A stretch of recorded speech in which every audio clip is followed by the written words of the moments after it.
Et si une simple idée pouvait détruire une vie? C'est exactement ce que raconte le disciple de Paul Bourget.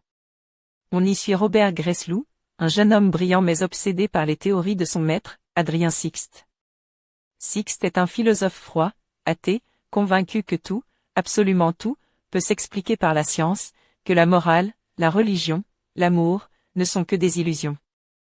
Robert, lui, veut tester ça. Pas dans des livres, pas dans un labo, mais dans la vraie vie. Il devient précepteur dans une famille noble et rencontre Charlotte, une jeune fille douce, sensible, qui tombe amoureuse de lui. Mais pour Robert, cette relation n'est pas un amour. C'est une expérience. Et c'est là que tout bascule. Parce que Charlotte, elle, croit à l'amour sincère, elle s'attache, elle espère. Et face à la froideur de Robert, face à ce calcul glacé qui l'a réduit à un simple objet d'étude, elle s'effondre. Le drame arrive, et vous n'imaginez pas jusqu'où. Accusé, brisé, Robert écrit une longue confession à son maître. Et le roman devient alors une immense question. Qui est vraiment coupable? Robert, qui a agi?